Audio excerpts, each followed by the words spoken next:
अगर मैं आपसे कहूँ कि आज आपकी ज़िंदगी का सबसे अहम दिन हो सकता है, तो क्या आप यकीन करेंगे? एक ऐसा मौका जहां आप सिर्फ नौकरी नहीं बल्कि एक बाइज़्ज़त शनाख्त हासिल करेंगे, एक ऐसा इदारा जहां आपकी मेहनत किसी की ज़िंदगी बचा सकती है। और सवाल ये है, क्या आप तैयार हैं एक आम इंसान से एक हीरो बनने के लिए? क्योंकि आज मैं आपको एक ऐसा मौका दिखाने जा रही हूँ जो सिर्फ चंद लोगों को मिलता है। जी हाँ, हम बात कर रहे हैं Pakistan institute of medical sciences Islamabad की, जिसका एडवर्टाइजमेंट जारी किया गया है। ये ministry of national health services के तहत है, कॉन्ट्रैक्ट बेस तकरीबन 2 साल पर हैं और medical plus non medical jobs दोनों मौजूद हैं। अब हम एक एक करके तमाम पोस्ट को डिटेल में समझ लेते हैं। सबसे फर्स्ट पोस्ट है असिस्टेंट प्रोफेसर की, कार्डियोलॉजिस्ट, न्यूरोलॉजिस्ट एंड रेडियोलॉजिस्ट की। इन सब के लिए आपका ग्रेड 8 होगा। इस पोस्ट के लिए आपकी सैलरी 2,95,320 से स्टार्ट होगी और साथ साथ बढ़ती रहेगी। इसकी नंबर ऑफ पोस्ट 2 हैं। क्वालिफिकेशन की बात करें तो आपने MBBS लाजमी की हो और या फिर आपने FCPS, MD, MS या MPhil आपने की हो और आपका 5 ईयर का एक्सपीरियंस होना चाहिए। सबसे आला लेवल की ये पोस्ट है। इसके लिए आपकी एज की बात की जाए तो इसके लिए आपकी एज 40 होनी चाहिए। इसमें आपका काम मरीजों का इलाज होगा, टीचिंग होगी और रिसर्च होगा। अब हम नेक्स्ट पोस्ट की बात करते हैं जो कि है सीनियर रजिस्ट्रार की, जिसके लिए आपकी सैलरी 2,95,320 से स्टार्ट होगी और साथ साथ बढ़ती रहेगी।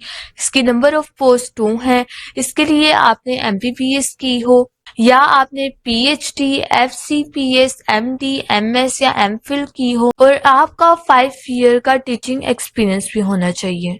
इसके लिए टीचिंग एक्सपीरियंस ज़रूरी है, प्रैक्टिकल एक्सपीरियंस ज़रूरी है and practical experience after post graduate qualification and practical experience before post graduate communication. इसके लिए आपकी एज 35 ईयर्स तक होनी चाहिए। फिर अब हम नेक्स्ट पार्ट की बात करते हैं जो कि है पैरा मेडिकल स्टाफ की, जिसके अंदर सबसे पहले आता है medical officer, pharmacist and head nurse और चार्ज नर्स वगैरह। मेडिकल ऑफिसर के लिए वैकेंसी 6 है, फार्मासिस्ट के लिए 1 वैकेंसी है, हेड नर्स के लिए 2 और चार्ज नर्स के लिए 124। हेड ऑफिसर के लिए आपने MBBS की और आपकी एज लिमिट 32 ईयर्स तक होनी चाहिए। फार्मासिस्ट के लिए आपने D फार्मेसी की हो फ्रॉम HEC रिकॉग्नाइज्ड यूनिवर्सिटी और एज लिमिट की बात करें तो आपकी 30 एज होनी चाहिए। हेड नर्स के लिए आपने बैचलर्स इन नर्सिंग में की हो और इसमें आपकी एज 30 इयर्स तक होनी चाहिए। चार्ज नर्स के लिए आपने registered nurse and registered midwife with PNC की हो और आपका 1 साल का एक्सपीरियंस होना चाहिए और इसके लिए आपकी एज 28 इयर्स तक होनी चाहिए। इसमें आपका काम होगा मरीजों की देखभाल करना। अब नेक्स्ट पार्ट की बात करते हैं जो कि है टेक्निकल एंड ऑफिस जॉब्स की, जिसके अंदर आता है data processing assistant, computer operator assistant, UDC, LDC। सबसे पहले बात करते हैं डाटा प्रोसेसिंग असिस्टेंट की। इसके लिए भी आपकी सैलरी बहुत अच्छी है और वैकेंसीज की बात करें तो टोटल 1 वैकेंसी इसमें अवेलेबल है। इसके लिए आपको कंप्यूटर स्किल्स आती हो और नेटवर्किंग भी आती हो।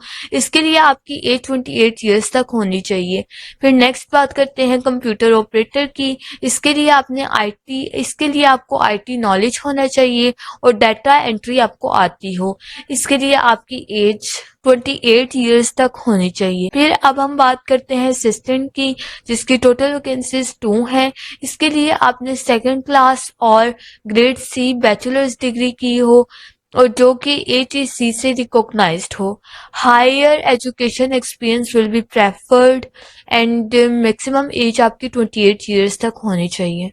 अब हम आगे बात करते हैं UDC एंड LDC की, जिसकी टोटल वैकेंसीज 3 हैं। इसके लिए आपने FAFC की हो और LDC के लिए आपने मैट्रिक की हो और इन दोनों के लिए आपकी minimum typing speed 30 words per minute होनी चाहिए। Higher education experience will be preferred और दोनों के लिए आपकी एज 25 ईयर्स तक होनी चाहिए। अब आगे हम बात करते हैं लैब एंड टेक स्टाफ की, जिसके अंदर आता है कार्ड लैब टेक्नीशियन की, सीटी स्कैन ऑपरेटर की, रेडियोलॉजी टेक्नीशियन की, बायोमेडिकल टेक्नीशियन की। कार्ड लैब टेक्नीशियन के लिए आपकी qualification FSc with diploma 2 years in cardiac technology में होनी चाहिए और आपका 3 इयर्स का एक्सपीरियंस भी होना चाहिए। इसके लिए आपकी 28 इयर्स तक होनी चाहिए। फिर नेक्स्ट सिटी स्कैन ऑपरेटर के लिए आपकी एज 25 इयर्स तक होनी चाहिए। इसके लिए आपने FSc with diploma 2 years in radiology या रेडियोग्राफी में की हो या फिर मेडिकल इमेजिंग टेक्नोलॉजी में की हो और 3 ईयर का आपका एक्सपीरियंस होना चाहिए। फिर नेक्स्ट अब हम बात करते हैं रेडियोलॉजी टेक्नीशियन की, जिसके लिए आपकी qualification FSc with diploma in relevant field में होना चाहिए। इसके लिए आपका 1 ईयर का एक्सपीरियंस होना चाहिए और आपकी एज 25 इयर्स तक होनी चाहिए। फिर नेक्स्ट अब हम बात करते हैं बायोमेडिकल टेक्नीशियन की, जिसके लिए आपकी qualification FSc with diploma in relevant field में होना चाहिए। आपका 1 ईयर का एक्सपीरियंस होना चाहिए और मैक्सिमम एज आपकी 25 इयर्स तक होनी चाहिए। नेक्स्ट अब हम बात करते हैं जूनियर एंड सपोर्ट स्टाफ की, जिसके अंदर जूनियर टेक्नीशियन आता है, ईसीजी एंड वार्ड मास्टर आता है, अटेंडेंट आया और वार्ड बॉय आता है। इसके लिए सबसे पहले जो जूनियर टेक्नीशियन है उसके लिए आपकी क्वालिफिकेशन मैट्रिक विद साइंस होनी चाहिए। जूनियर टेक ईसीजी के लिए आपकी मैट्रिक विद साइंस होनी चाहिए। जूनियर टेक के लिए आपकी एज 25 इयर्स तक होनी चाहिए और इसमें आपका सर्टिफिकेट और डिप्लोमा इन रेलिवेंट फील्ड में होना चाहिए। फिर नेक्स्ट अब हम बात करते हैं वार्ड मास्टर की, जिसके लिए टोटल वैकेंसीज 2 हैं। इसकी क्वालिफिकेशन, इसमें आपकी क्वालिफिकेशन मैट्रिक होनी चाहिए।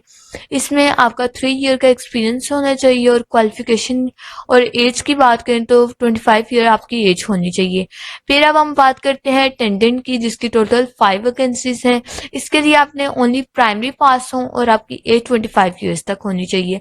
फिर अब हम बात करते हैं आया, जिसके लिए आप प्राइमरी पास हो और मैक्सिमम आपकी एज लिमिट 25 इयर्स तक होनी चाहिए। फिर अब हम बात करते हैं वार्ड बॉय की, जिसकी टोटल वैकेंसीज 32 हैं।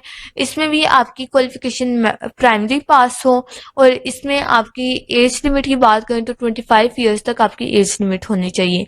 इन सब वैकेंसीज को अगर हम मिलाएं तो इसकी टोटल वैकेंसीज 231 है। अब हम देखते हैं अप्लाई कैसे करना है। आपने नेशनल जॉब पोर्टल पर जाकर अप्लाई करना है। ऑनलाइन फॉर्म फिल करें, डॉक्यूमेंट्स अपलोड करें जैसे कि CNIC, domicile, educational certificate and photos वगैरह। ये कॉन्ट्रैक्ट बेस्ड 2 ईयर की जॉब है। Test and interview, screening test and interview होगा आपका। टेस्ट और इंटरव्यू के लिए कोई TA नहीं दिया जाएगा। डॉक्यूमेंट जो आपको रिक्वायर होंगे वो CNIC degrees and experience certificate plus photos और गवर्नमेंट एम्प्लॉय को NOC देना होगा। डेडलाइन की बात करें तो इसकी पब्लिकेशन के 15 दिन के बाद इसकी डेडलाइन खत्म हो जाएगी। सिंपल गाइडेंस की बात करें तो अगर आप डॉक्टर हैं तो प्रोफेसर या MO में अप्लाई करें। अगर IT फील्ड से हैं तो कंप्यूटर ऑपरेटर में अप्लाई करें, या अगर आपकी कम तालीम है तो अटेंडेंट आया या वार्ड बॉय के लिए अप्लाई करें या फिर वार्ड मास्टर के लिए। ये मौका बार बार नहीं आता। ये मौका सिर्फ नौकरी नहीं है, ये एक मिशन है। ये वो रास्ता है जहां आपकी मेहनत किसी की जिंदगी बचा सकती है। अगर आपने आज कदम ना उठाया तो कल आप खुद को माफ नहीं करेंगे। इसीलिए आज अप्लाई करें वरना कल रिग्रेट होगा। अगर आपको मेरी वीडियो पसंद आई हो तो लाइक करें, सब्सक्राइब करें और अपने दोस्तों के साथ शेयर करें और मुझे दीजिए इजाजत। अल्लाह हाफिज।